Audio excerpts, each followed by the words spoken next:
Hey everybody, I'm having a little trouble with my Asian pears. Come along and let's find out why.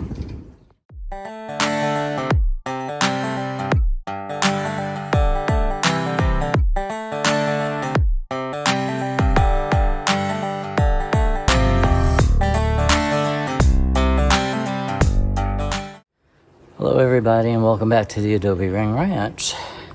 So a couple of I think it's maybe a month and a half ago, 6 weeks or so, I posted a number of videos complaining about a late shipment on some of my bare root fruit trees.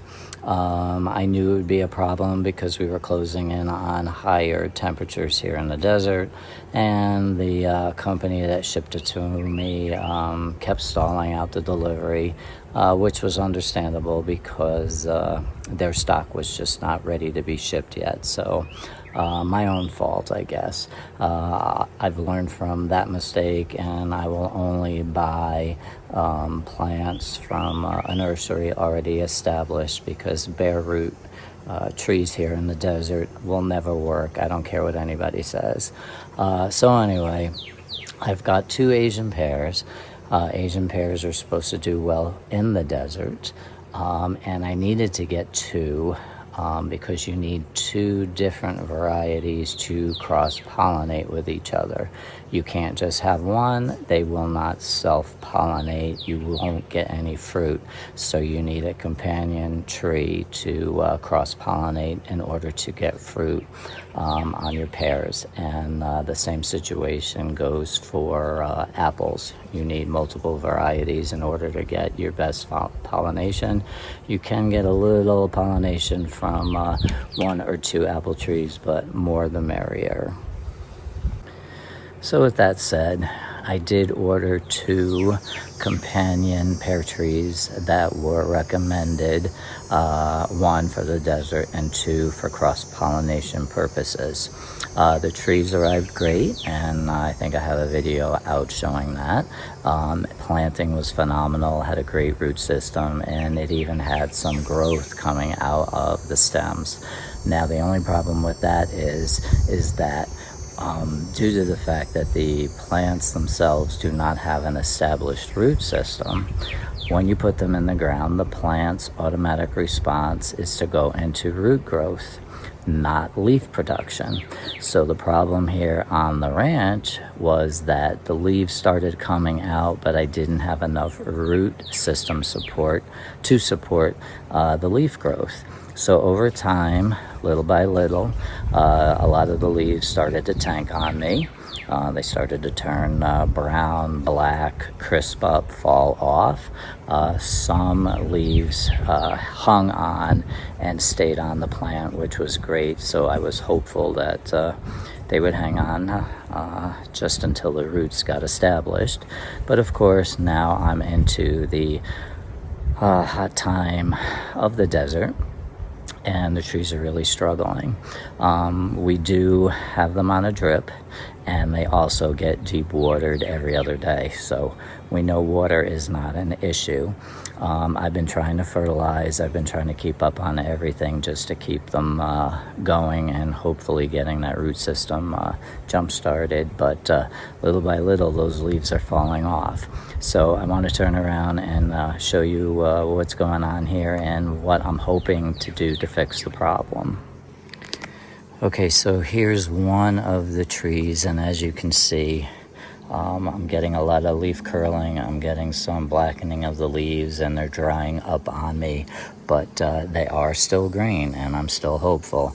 And the stem itself does not look like it's dehydrated or shriveling up at the moment, and I've got some green stems up here, so I'm very hopeful that this one will pull through. Now the funny thing about this one is that this was the one that had a little leaf growth when I first pulled it out of the box. So to me, that was probably the best thing that could have happened. It would have given the plant a little more time to start producing some root growth. This little guy's still hanging on, and I'm watching it and trying to do the best I can with it.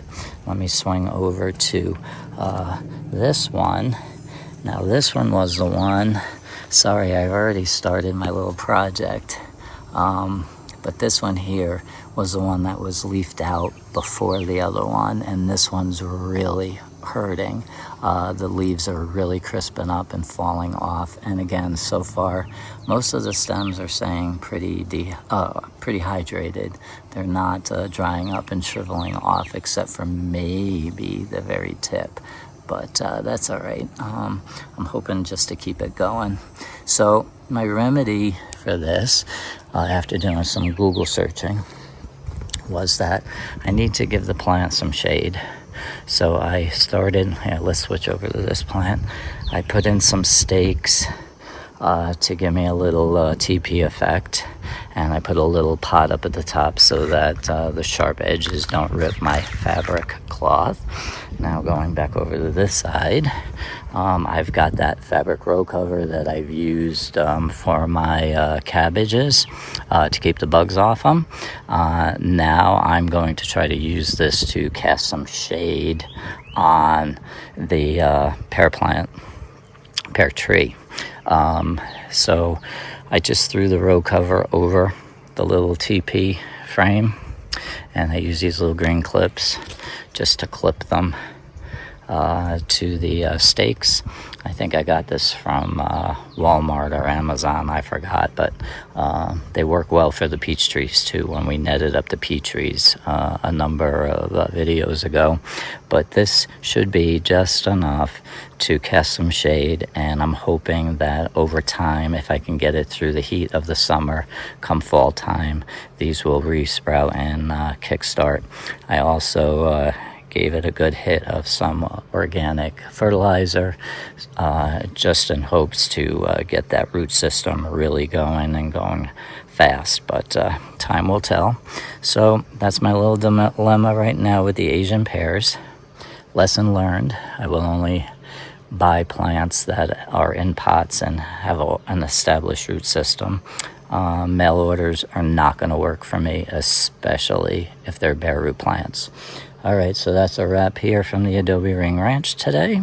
I'm not crying, I'm not complaining. It's just another little struggle in the garden, and you take one step at a time and do the best you can, and hopefully you can come up with a solution to your problem before you lose the plant. All right, so until our next video, maybe I'll check back on the pear trees if I see any improvement, and keep you guys updated. So have a great gardening day, and please stay tuned to another video very shortly.